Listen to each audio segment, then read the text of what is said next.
ألا ياسين حبيب الله توسلنا ببسم الله وبالحبيب رسول الله وكل مجاهد لله بأهل البر يا الله صلاة الله سلام الله على طه رسول الله صلاة الله سلام الله على ياسين حبيب الله. Jamaah kaum muslimin muslimat rahimahullah, mari kita ikuti kajian pada malam hari ini dan kepada para bapak ibu waktunya. Bismillahirrahmanirrahim. Bismillahirrahmanirrahim. Assalamualaikum warahmatullahi wabarakatuh.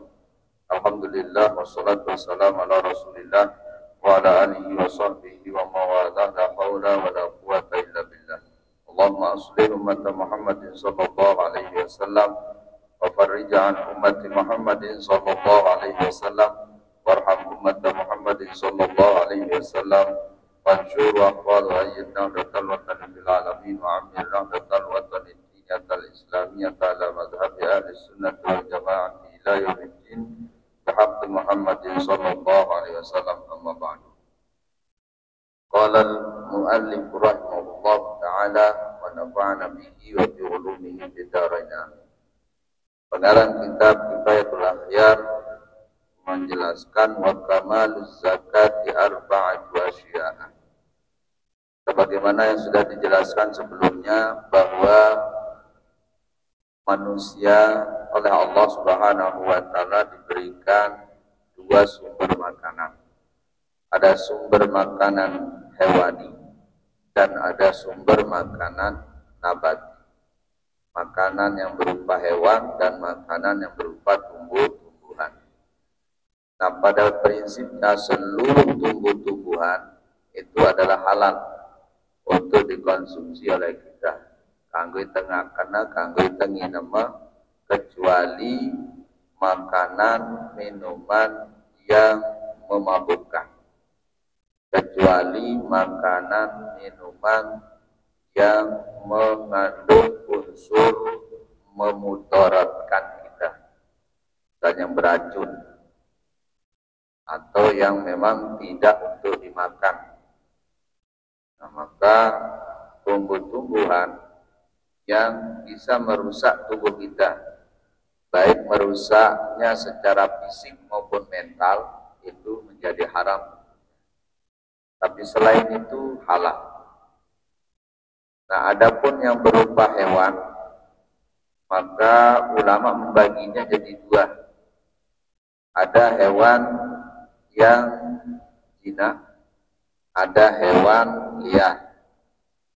Nah, untuk hewan jinak seperti halnya ternak, maka proses untuk dia bisa halal menjadi makanan kita itu harus melalui proses penyembelihan, atau dalam bahasa fikihnya disebut zakat, zakat.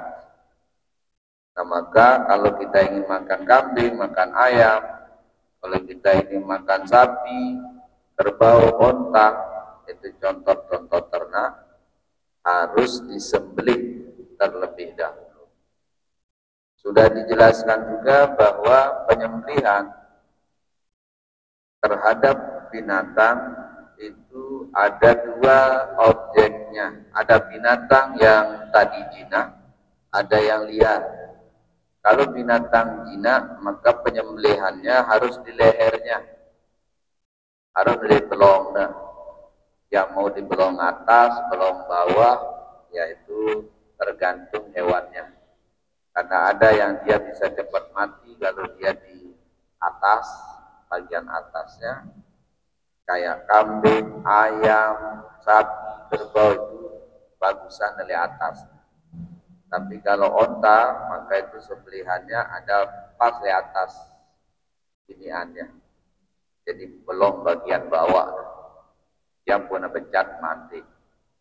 Nah, karena itu nanti abdolnya sembelihannya harus seperti itu. Adapun hewan liar, maka proses penyembelihannya seluruh anggota badannya itu bisa jadi sembelihannya. Jadi bau lembembe kena karena binatang liar, tidak bisa dia ditangkap. Jadi bejak kena wah.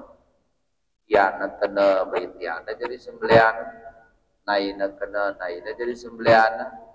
Artinya kalau dia mati dengan sebab itu, maka itu jadi sembelihannya.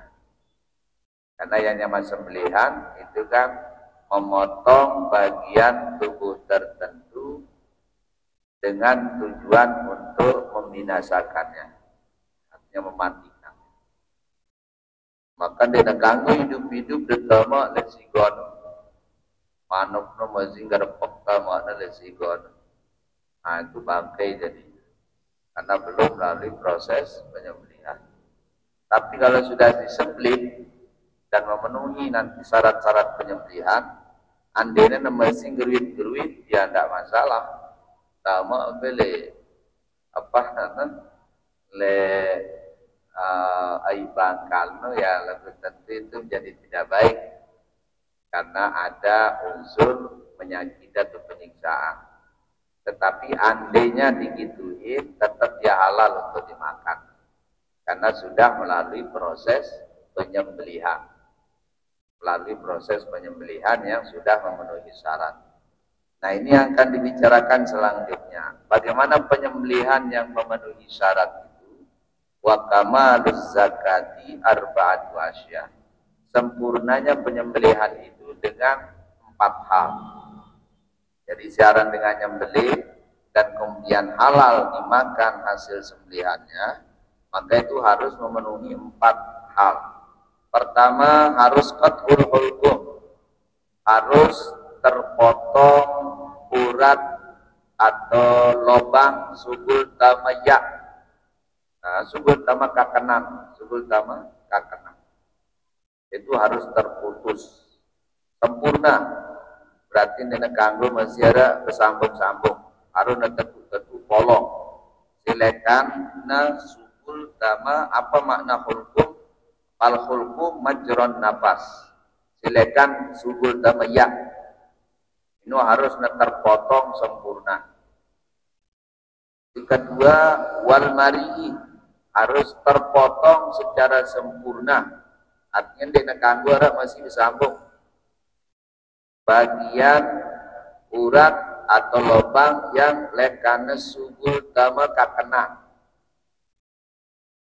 Nah ini yang dua ini harus benar-benar sempurna terpotongnya. Itu sah sembelihan dan mengenal polong buatnya. Lagu akan menjadi sempurna kalau dilengkapi dengan terpotongnya wadajai, 2 urat pendamping dari hulqum dan mari. Jadi ada urat selainan si 2 beru, ada urat juga munda sili sidak ketampu ya. Ketampu uratnya belum. Nah ini orang wadajain. Nah itu juga bukan harus kalau ini agar sempurna sembelihan, sebagusnya itu juga terpotong. Maka ada 4 urat tapi cara kita ya. Ada 4 urat harus terpolong waktu menyembelih agar sempurna sembelihan itu. Urat silakan subul tama ya, urat silakan subul tama kakenan, dan ada 2 urat pendamping dari keduanya yang disebut dengan wadaje. Nah harus nepolong. Kata penyembelih biasanya menepolong sempurna hulqum itu pasti nepolong urat silain itu. Karena ya berdeketan, jadi mungkin sampai gue benda nepolong, maka mun gue sampai urat belik itu pasti namilu kena, pasti namilu polong. Sehingga andina dina itu anak perhatian tukang nyembelih hanya si dua doang, ya sah sembelihan. Nah, maka artinya kalau sudah sah sembelihan, seandainya masih dalamnya hidup sampai terjelo bebek, jadi leguang polong, sampai entong-entong kan udah, nanti ngumpi-ngumpi, malah kanggu atau kakan, kadang-kadang sampai terjelo itu ngerti, artinya masih hidup, lakukan awak tersembelih secara baik, sah, maka bebek itu nanti kalau mati halal dimakan. Biasanya bebek ya beloan manep ya pecatan ya selesai. Nah ini syarat sempurnanya penyembelihan ya 4 urat. Lagu andina dua urat pendamping itu dina polong sempurna. Hanya urat-urat beli misalkan turun sama ya juga sama makan anda yang polong sempurna itu juga sudah sah sembelihannya. Sehingga sembelihan apabila sudah sah, maka apapun hewan ternak yang kita sembelih itu menjadi halalan thayyiban untuk dimakan. Kanggo tekakan.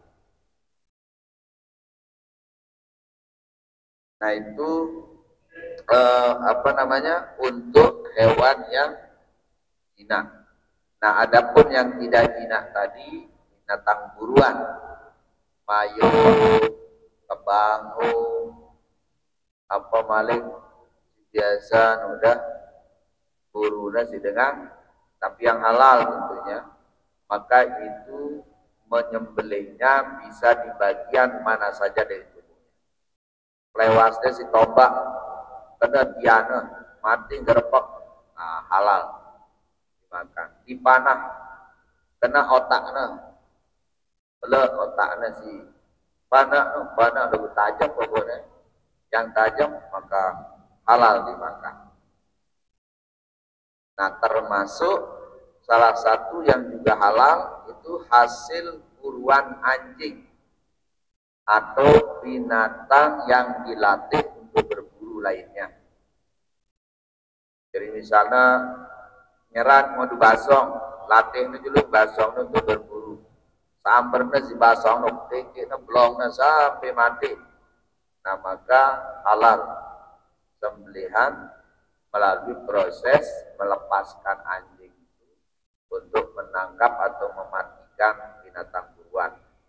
Nah dengan syarat kalau itu binatang buruannya harus terlatih. Bagaimana gambaran dia terlatih? Bahwa dia begitu melumpuhkan buruannya, dia nekakan menekakan dia berarti dia nak buruan sida, nak buruan diri sehingga dia halal jadinya. Kalau guna basong liar tiba-tiba sambar binatang buruan misalnya di hutan sampai mati nanti bau dekakan, karena itu tidak dilepas untuk tujuan berburu. Dia tidak lepas untuk berburu maksudnya, tapi dia sendiri yang memburu buruannya. Nah maka kalau seperti itu dia bau jadi sembelihan. Jadi harus narak peran selaku orang yang melakukan proses perburuan itu.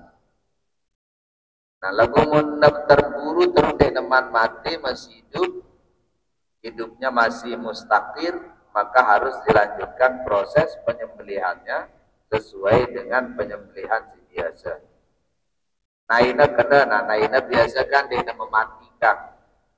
Naina kena si panah, bantaknya dia toleka, utar tobengan misalnya, namun si ngendoja harus disembelih maling. Sembelih di bagian lehernya karena sekarang sudah bisa ditangkap. Nah itulah ketentuan penyembelihan terkait dengan binatang ternak maupun binatang buruan, sehingga menjadi boleh dikonsumsi oleh kita manusia, boleh kita makan halalan thayyiban untuk kita makan.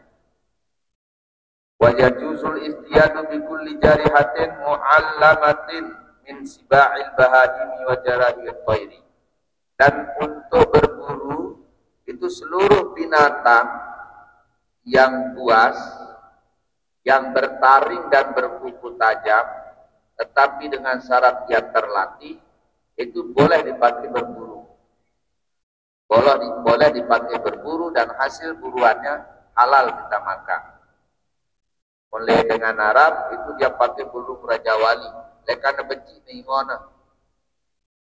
Mereka juga kadang-kadang ingon binatang buas merangkul apa namanya singa. Kamu dan kita dengan sugi-sugi le Arab berjura-jura hebat singa na. Wajri Cina meremeong singa na sina. Karena lekana benci na apa ingon na. Sehingga waktu tahunnya si singa na. Nah, ketika dia digunakan berburu yang seperti itu, misalnya buru mayung, buru apa, nah itu juga halal buruannya. Asal tadi dia tidak makan sendiri buruannya atau ya lepas biasa, misalnya macano, lekang-lekang diri dan terus berbau. Nah ini dia tidak kagum. Kalau kemudian lepas si epena untuk ngejar mayung misalnya atau mengejar binatang buruan lainnya, maka begitu dia diburu, ditangkap oleh macan itu atau singa itu atau oleh burung Raja Wali itu, terus sentinya sampai mati dan memilih lepas belong. Tegak mati beruang mana dilit, nah maka itu dia halal dimakan oleh kita lah, oleh siapapun manusia. Karena itu menjadi sembelihan untuk binatang buruan. Jadi ada banyak yang dipakai, ada anjing, ini yang umum, termasuk di kita juga anjing itu dilatih. Nah, tapi yang menggunakan binatang buas lainnya, ini agak jarang. Boleh Timur Tengah aja biasa ya dah. Jadi kalau perlu lihat di beberapa tayangan TV atau YouTube itu ada banyak orang-orang kaya Arab itu sajana ngingon binatang buas, beli mahal-mahal lekan masih terus ingona sampai beli untuk digunakan berburu. Nah itu hasil buruannya juga halal. Pahat, nyimer, jenis-jenis singa, harimau, jadi kanggo tegeru berburu. Dan semua binatang buas asal dia terlatih itu dimungkinkan digunakan untuk memburu binatang buruan. Namun bebek sambarnya jangan kanggo, karena bebek itu bukan buruan. Kambing itu bukan binatang buruan. Nah, sehingga kalau kambing yang diburu oleh anjing atau oleh ini berarti buang dirinya. Dia buang sida si epena. Karena munina dia kan dia perlu bantuan. Tahu itu nyembelih diri. Sehingga ini hanya khusus berlaku untuk binatang liar. Artinya binatang buruan.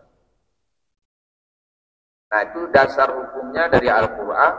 Firman Allah Subhanahu wa ta'ala, qul uhilla lakumut thayyibat wa ma'allamtum minal jawarihi mukallimin.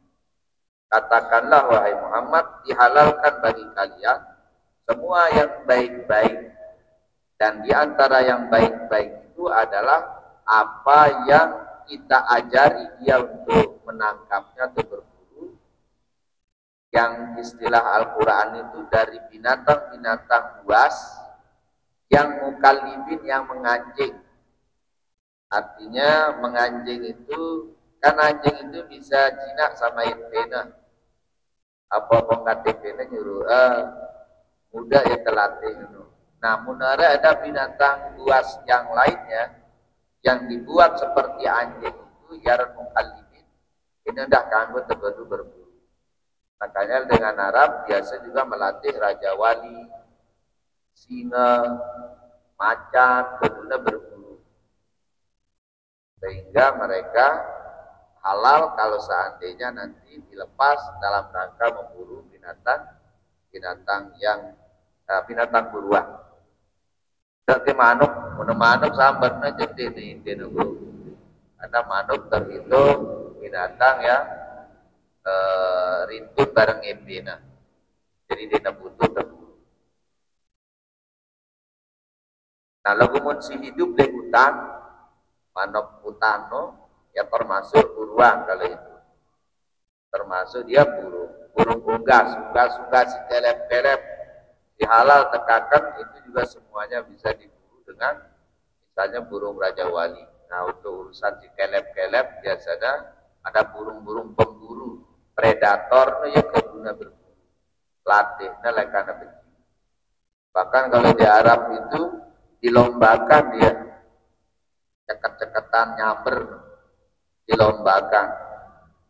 Nah itu memang bagian dari tradisi mereka, tradisi pemburu di negara-negara seperti Timur Tengah. Ubena penengadu kedit karena padang pasir itu beda medannya barang lehutang. Mulai padang pasir agak sekap kita berburu ngadu basong. Duluan basong nu keselam le gerisa. Dan tahu lega kan. Nah maka kedit keduna itu burung Raja Wali itu jadi lekan atas kita apa sih ngena sambar langsung set turun. Nah mulai hutan baru nengadu anjing dan yang sejenisnya. Karena ya tuh medan yang cocok bagi pemburu seperti halnya anjing atau singa kamu lihat tuh hidup di hutan.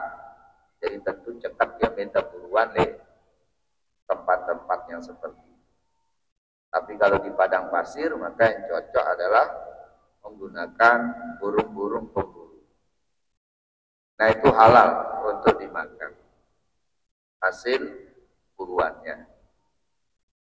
Wa yajuzu zakatu bi kulli makna. Kemudian syarat alat yang digunakan menyembelih itu adalah tajuzu zakatu bi kulli ma yajrah.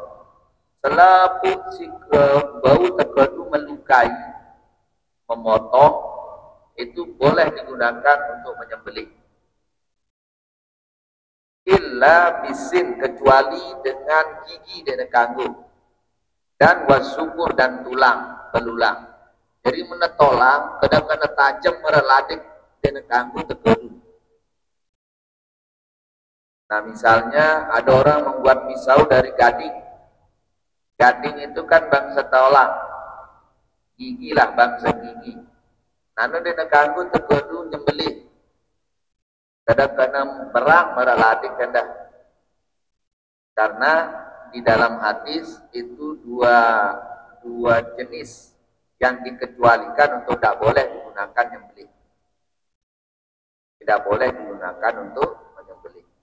Dia kanggo terkadu memolong. Karena itu makanan jin. Jadi mun kena si darah najis jadina dina kanggo antara jin. Jadi darah nak akan laut jin. Sehingga hadis dengan goang dia terkanggo memolong ngadu gigi nyembelih ngadu gigi dia terkanggo nyembelih ngadu tolang apa saja gigi apa saja dia terkanggo.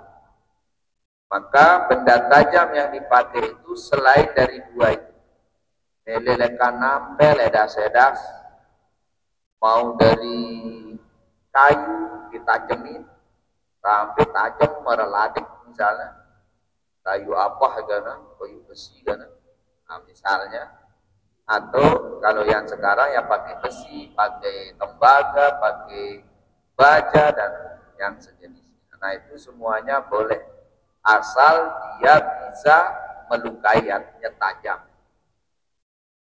harus tajam. Nah maka sebaliknya kalau tidak melukai benda tumpul itu tidak boleh dipergunakan untuk menyembelih atau mematikan hewan sembelihan. Kayu berunem mantau besi kerasnya bolong misalnya tetap dina halang. Karena itu benda tumpul, dina tajam, bulat ini kudu mantau pasti kerasnya, polong misalnya, kepasik kotak. Yang bolong ini kan, nah itu tetap dah halal. Pelor, pelor nggak bulat dong. Itu yang dilepas, nabrak apa saja, belak, tembus, belongnya sampai mati. Nah itu tidak halal jadinya. Karena itu juga termasuk benda tumpul. Jadi yang boleh dipakai itu yang tajam, panah, yang tajam ujungnya, ombak, tajam ujungnya, ladik, lakas, edas-edas, apa malik. Nah itu semua bisa digunakan untuk menyembelih.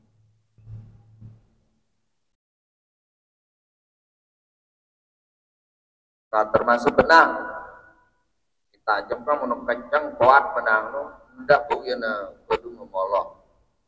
Pada untuk gelas kan lain dengan sebelayangan, gelasnya sampai merah, sehingga ambil sambar dan belum dengan ini ya polong indah. Nah ini indah bu, karena dia juga bagian dari punya ketajaman untuk melukai.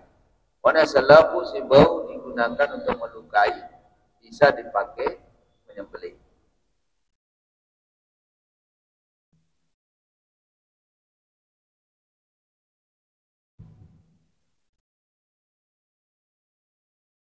Nah kecuali yang tadi, kecuali gigi dan tulang, itu yang tidak boleh. Nah kenapa gigi tidak boleh? Karena amasinu sabda Nabi fa'azmun, gigi itu termasuk bangsa tulang, jadi tertolak. Hanya yang di mulut ya jadi gigi arana. Bagus sebenarnya kalau dilihat bahannya sama dengan bahan tulang belulang. Jadi dia nekang. Ya kecuali si kekeknya si binatang buruan tadi, dan itu kan khusus berlaku hanya untuk buruan. Ini terawsin dengan si nyembelih. Dia terawsin binatang yang memburu. Jadi kalau sembelihan itu harus tetap alatnya alat yang tajam. Nah itu alatnya. Nah kemudian siapa yang halal sembelihannya? Nah dalam fikih, dalam syariat, wa yahillu zakat kulli muslimin wa kitabiyyin. Nah ada dua yang halal sembelihannya. Pertama orang Islam. Semua orang Islam halal sembelihannya. Dina mama, dina harus mama. Dengan dina dah halal sembelihannya. Dina muslimah. Nah, waktu manita tradisi yang dengan dina nyembelih. Dia doang nyuruh senina dia nyembelih ya. Tidak doang. Namun dengan Arab dia pendina mama. Dia pekan no dagang manuk no le. Nah, mas duit nyembelih. Nanti na pun sip. Nanti le belum. Yang memang kita sembelih ya. Nina dagang manuk no yang potong. Dia pekan. Nah lebih itu aja biasa mama doang. Ya ini kebiasaan saja, jadi bukan masalah karena dia nak kanggut. Kalau mungkin itu lain waktu biasa dengan mama, jadi anggap kawin dengan mama nyembelih. Ya. Tapi itu bukan hukum, artinya itu ya semata-mata kebiasaan saja. Kalau secara hukum, nina mama halal sembelihan, asal Islam. Dan si kedua kitabiyun. Nah ini ada juga non muslim yang halal sembelihannya, yaitu orang Yahudi dan Nasrani. Nah lagu ini Yahudi Nasrani si tulen. Ini dengan Kristen jarang di Indonesia. Karena dengan Kristen jarang di Indonesia jadi asli. Dan asli. Artinya dia turun temurun lekan buku baluna lain Kristen. Lekan zaman Nabi Musa, Nabi Isa. Kan orang Indonesia dikristenkan si Belanda. Jadi berarti sebelum datang Belanda, sebelum datang dengan Portugis, dengan Inggris di Indonesia, berdinara agama Kristen di Indonesia. Begitu datang orang-orang Belanda, orang Portugis, Inggris, lain similin jajah itu, nah barulah di situ terjadi kristenisasi. Karena mereka biasanya penjajah itu juga juga membawa pendeta-pendeta untuk mengkristenkan orang yang dijajahnya. Sehingga ada jadinya dengan Kristen kita. Nah, termasuk yang mayoritas ada di Nusa Tenggara Timur, ada di Maluku, ada di beberapa wilayah di Indonesia. Nah, itu karena memang dikristenkan oleh orang penjajah. Nah, berarti kan sebelumnya dia adalah Kristen dengan itu. Makanya dia asli. Yang itu tidak termasuk kategori yang halal. Jadi mundadang NTT hati-hati mendengarkan si hidup hewan maksudnya, akan manuk, akan kita di warung, dan ada warung dengan Kristen, apa ya nyembelihan tidak manuk. Nah, paling aman ya ikan, pak laut, pak darat, yang paling aman. Lagu munda berupa apa sapi, pak bebek, pak manuk, aja perlu kita ini warung Islam apa deh, agar jangan sampai kita memakan sembelihan orang Kristen. Karena kalau orang Kristen Indonesia tidak termasuk kitabiyun yang dimaksud di fikih.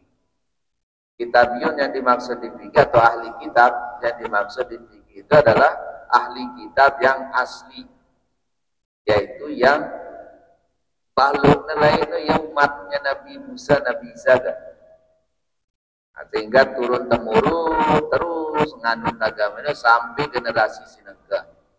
Nah, maka orang-orang Kristen di Palestina, di Mesir, di tahu-tahu Nabi lain, nah itu aja bisa asli karena lekan popu balutnya nganut Kristen.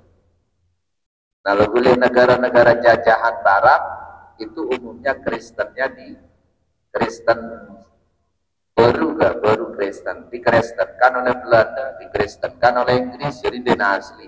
Dia Nabi Isa Kristen kan artinya dia Nabi Isa, dia pengikut Nabi Isa baluna, pengikut Belanda,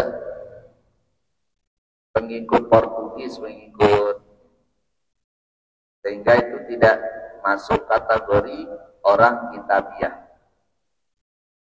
dalam konsep fikih Islam. Maka wala yahillu zakatu majusiun, dina halal sembelihan majusiin, dina halal sembelihan agama-agama selain kitab tadi. Jadi itu udah dengan si dina beragama, dina halal sembelihan untuk itu. Andina bagus, saya dah caranya yang beli bersih, bendina tetap dina halal. Karena tidak ada kaitannya dengan ruah, tapi ini terkait dengan akidah. Karena akidahnya najis, maka apapun hasil dia berusaha menghalalkan yang seharusnya tadi tidak halal dengan cara disembelih, itu jadi tetap ditata itu. Jadi sembelihan orang non muslim apapun agamanya, kalau Indonesia selapuna kajarina, selaku non muslim dina halal sembelihan. Jadi menundang itu dengan Kristen, ya pilih-pilih akan ada. Jadi begitu selalu, ya karena dia tahu danda ia beli manuk. Jadi dina halal itu. Ada hukum sembelihannya menurut kita itu bangkai.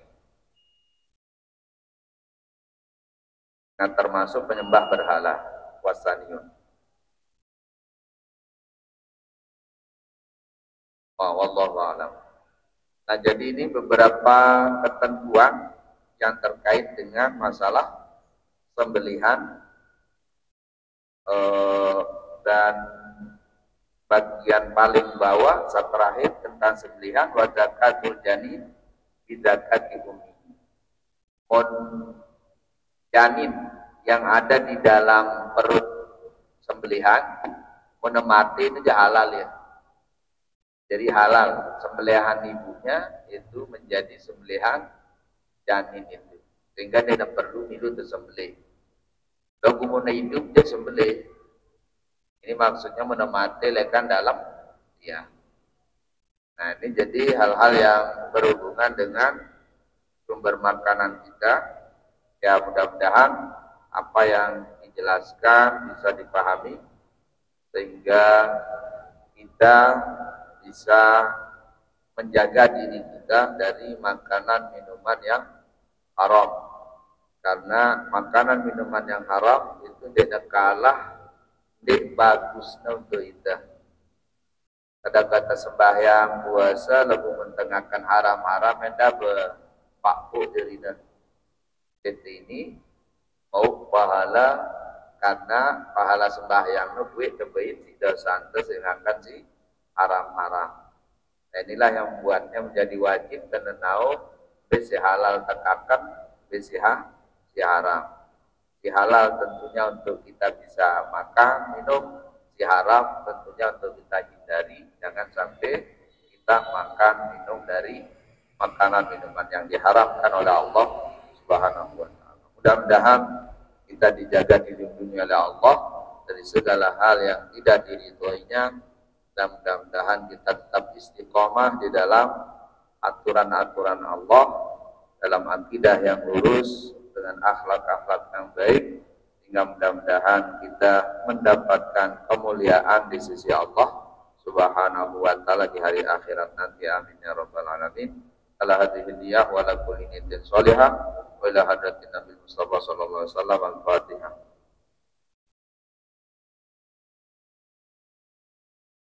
Wallahumma fi balhadi ila sabil rasyad. Wassalamualaikum warahmatullahi wabarakatuh. Waalaikumsalam warahmatullahi wabarakatuh. Alhamdulillahirabbil alamin. Jazakumullah khairan katsir. Terima kasih antara Bapak dan Ibu. Jamaah kaum muslimin muslimat rahimakumullah. Demikian pelajaran kita pada malam hari ini. Bagaimana arahan dan saran dan doa guru kita yang baru. Mudah-mudahan kita sudah masuki, kita pahami, dan itu sudah sebagai pedoman kita, dasar kita untuk terutama dalam memilih makanan yang baik. Terima kasih atas segala perhatian. Mari kita tutup pengajian kita bersama dengan mengucap hamdalah. Alhamdulillahirabbil alamin. Wallahu a'lam bishawab. Wassalamualaikum warahmatullahi wabarakatuh.